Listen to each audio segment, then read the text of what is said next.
Guys, what have I done?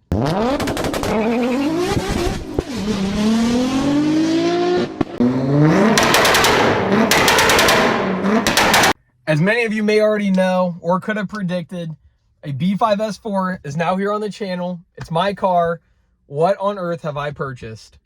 And in typical Dylan fashion, this thing is far from stock, has had plenty of stuff already done, but still has a lot of stuff left to do, and that's where it plays its role here on the channel. Now, if you're new here to the channel, I'm Dylan from Redline. Welcome. I'm an automotive content creator here on YouTube. I post a range of vehicles, everything from Audis to I got a Turbo Fox body, a Turbo K-Series Miata, 600 horsepower Duramax, the list goes on.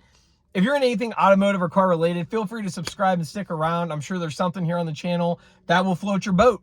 Without any further ado, let's hop into this S4 and what I plan to do with it and what all's up with it. So this unit is a 2002 B5 Audi S4 featuring the twin turbo V6, the 2.7 liter. And of course, that is mated to a 6-speed manual transmission. Now, for you guys who are already well acquainted with these cars or very familiar with them, this is a stage 3 car. So basically what that means for those of you who don't know, it has bigger turbos and supporting mods to go along with that. Now, I actually got the car somewhat locally. It was about an hour or two away down in Columbus.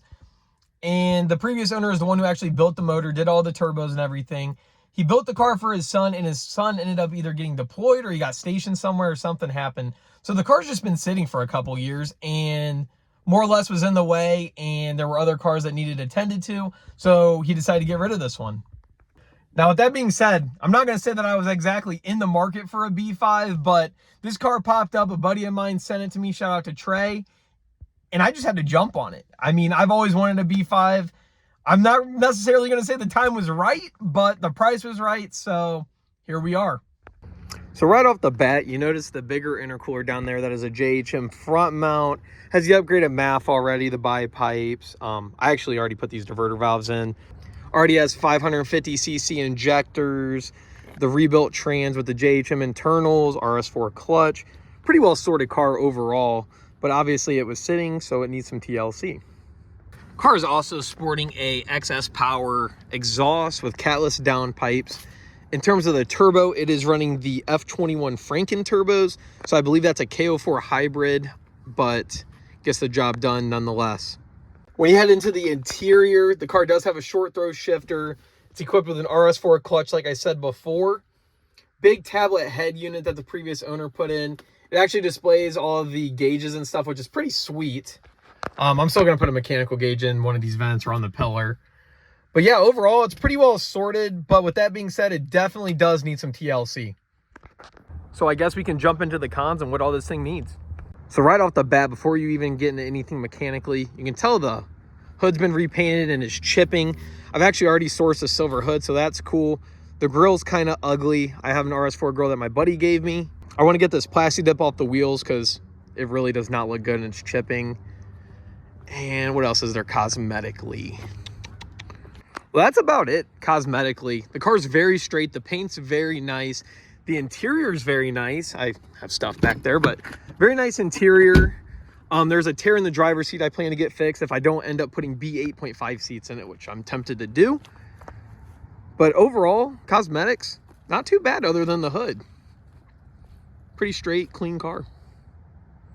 And now the best part with owning a B5 S4, the mechanics of it all and the cons that come with that. If you're unfamiliar with these cars, they really do not have a good reputation for reliability. Tons of issues, vacuum leaks, misfires. If you can think it, it probably does it. Now, no surprise, this car suffered from all of those issues. It had vacuum leaks, misfires, everything. So as soon as I got it home, threw those new diverter valves in because the old ones were toast. My dad actually, I had him help me search for some vacuum leaks. He found, I think, 3 hoses that were leaking. Got those replaced, so that's much better. Car already runs 100 times better. There is a misfire under full boost. It's like blowing spark out. So I went to go do plugs and coils, obviously. And while you do that on these cars, you're supposed to do the ICM delete. Pulled out the coil and there was oil in there. So the thing does need valve cover gaskets before I do that. But once I do those valve cover gaskets, we can throw in the new spark plugs, the new coils, and do the ICM deletes.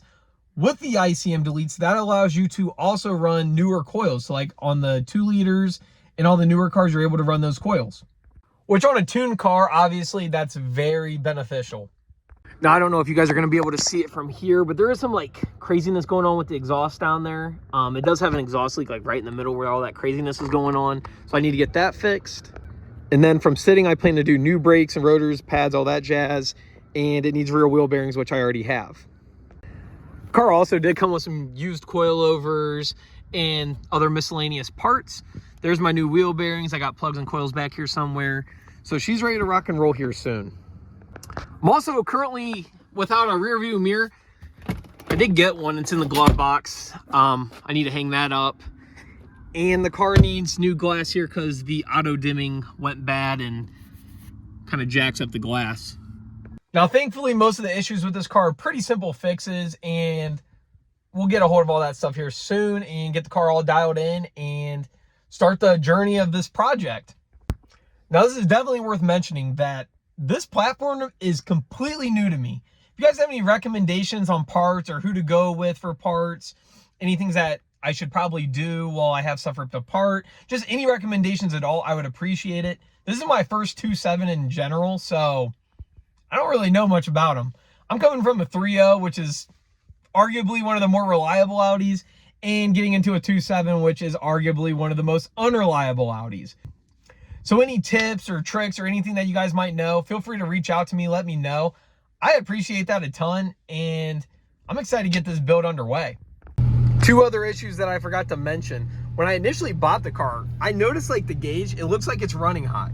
However, this is actually faulty. I plugged in my scanner and I did the readings on here as well, and the car is running perfectly within spec temp wise. So I've heard a sensor, when they're faulty, this causes a false reading. And the check engine light is on for a clutch vent valve, which I hear is the clutch switch. And I have to do more research on that to figure out what's going on with that. But it comes and goes, which is weird. But outside of that, pretty cool setup. I dig the tablet. I want to get it mounted in there better, make it more flush, because it kind of sticks out and is kind of wonky. Usually I'm not a big fan of like the big screens and stuff, but I think once it's mounted in there nice, it'll look good, especially with all the gauge readings and stuff. It's kind of cool. So what on earth are my plans with this thing? I apologize for getting dark real quick and the quality is probably going to go down, but so what are my plans? Obviously, it needs different wheels. It needs lowered. So those are first things. I'm going to invest in some E-Code headlights, possibly an RS4 grille. Not 100% set on that, but that's in the works. This thing needs tint ASAP, 5%, do 35 on the windshield. As I said, lowered on some nice wheels. Fix the exhaust setup. I don't like that exhaust rattle or leak. Doesn't sound too bad from the back though. Ultimately, I just want to get this thing as dialed in as I can. I guess make it as reliable as I can in terms of a B5. I'd like to eventually get it retuned. The guys over at Revolution Performance are local to me.